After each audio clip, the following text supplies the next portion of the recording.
ഇതിനിടെ മുനമ്പം ഭൂമി സർക്കാർ ഏറ്റെടുത്ത് പ്രശ്നപരിഹാരം ഉണ്ടാക്കണമെന്ന ഫോർമുല അഖിലേന്ത്യാ മുസ്ലിം വ്യക്തി നിയമ ബോർഡ് അംഗം ഹുസൈൻ മടവൂർ സംസ്ഥാന സർക്കാരിന് മുന്നിൽ അവതരിപ്പിച്ചു. AK അഭിലാഷ് നമുക്കൊപ്പം ചേരുകയാണ്. AK അഭിലാഷ്, ഫോർമുലകൾ പലതും മുന്നോട്ട് വെക്കുന്നുണ്ട്. സർക്കാർ ഇനി എന്ത് ചെയ്യും എന്നുള്ളതാണ് പ്രധാനം. 9-ാം തീയതി കിരൺ റിജിജു മുനമ്പത്തേക്ക് എത്താൻ പോവുകയുമാണ്. അഭിലാഷ്, സുജിയ, ഈ വഖഫ് നിയമ ഭേദഗതി പാസ്സാക്കിയിട്ടുണ്ടെങ്കിൽ തന്നെ ഇതിന് മുൻകൂർ പ്രാബല്യമില്ല എന്നതുകൊണ്ട് തന്നെ ഇത് മുനമ്പം വിഷയത്തെ ഏതു തരത്തിൽ ബാധിക്കുമെന്നുള്ള ആശങ്കകൾ ഇപ്പോഴും ഉയരുന്നുണ്ട്. ഇതിൽ പ്രധാനമായും നിയമവൃത്തങ്ങൾ തന്നെ പറയുന്നത് ഇക്കാര്യത്തിൽ വ്യത്യസ്തമായ അഭിപ്രായങ്ങൾ തന്നെയാണ്. പക്ഷേ BJP പറയുന്നത് മുനമ്പത്തെ നിവാസികൾക്ക് അവർക്ക് റവന്യൂ അവകാശങ്ങൾ ലഭ്യമാവുന്നത് തന്നെയാണ്. ഇന്ന് സംസ്ഥാന പ്രസിഡന്റ് രാജീവ് ചന്ദ്രശേഖർ തന്നെ ഇക്കാര്യത്തിൽ ഉറപ്പ് നൽകുകയും ചെയ്യുന്നുണ്ട്. അതോടൊപ്പം തന്നെ രാജീവ് ചന്ദ്രശേഖർ പ്രതിപക്ഷ പാർട്ടികളെയൊക്കെ വിമർശിക്കുകയും ചെയ്യുന്നു. അതായത് കേരളത്തിൽ നിന്നുള്ള ജനപ്രതിനിധികൾ കടമകൾ കൊണ്ട് പീഡന രാഷ്ട്രീയമാണ് കാഴ്ചവെക്കുന്നതെന്നുള്ള ആരോപണമാണ് അദ്ദേഹത്തിന്റെ ഭാഗത്ത് ഉയർന്നു വരുന്നത്. അതേസമയത്ത് തന്നെ ഈ മുസ്ലിം വ്യക്തി നിയമ ബോർഡിന്റെ അംഗം കൂടിയായ ഹുസൈൻ മടവൂർ പറയുന്നത് ഇതിൽ ചില ഫോർമുലകളുണ്ട്, അത് സംസ്ഥാന സർക്കാർ നടപ്പിലാക്കുകയാണെങ്കിൽ ഈ പ്രശ്നങ്ങൾക്ക് പരിഹാരം കാണാൻ കഴിയുമെന്നാണ്. അതായത് മുനമ്പത്തെ ഭൂമി സർക്കാർ ഏറ്റെടുക്കുകയും അത്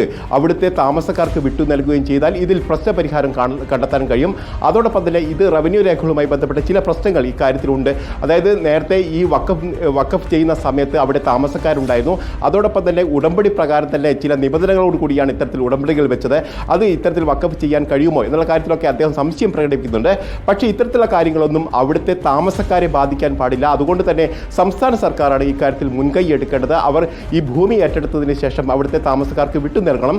അതോടൊപ്പം തന്നെ ഈ വഖഫുമായി ബന്ധപ്പെട്ട നിയമപ്രശ്നങ്ങൾ പരിഹരിക്കുന്നതിന് വേണ്ടി മറ്റെവിടെയെങ്കിലും സമാനമായ സ്ഥലം കണ്ടെത്തുകയും അത് വഖഫ് ചെയ്യുകയും ചെയ്താൽ ഈ പ്രശ്നങ്ങൾക്ക് ശാശ്വതമായ പരിഹാരം കണ്ടെത്താൻ കഴിയുമെന്ന് തന്നെയാണ് അദ്ദേഹം പറയുന്നത്. ഇതേതായാലും സംസ്ഥാന സർക്കാരിൻ്റെ മുന്നിലേക്ക് അദ്ദേഹം വെക്കുകയും ചെയ്തിട്ടുണ്ട്. ഇതിൽ പ്രധാനമായും അദ്ദേഹം പറയുന്ന ഒരു കാര്യം എന്നുള്ളത്, അതായത് മുസ്ലിം അതോടൊപ്പം തന്നെ ക്രിസ്ത്യൻ വിഭാഗങ്ങൾക്കിടയിൽ വലിയ തരത്തിലുള്ള ഭിന്നത സൃഷ്ടിക്കപ്പെട്ടു കഴിഞ്ഞിട്ടുണ്ട്.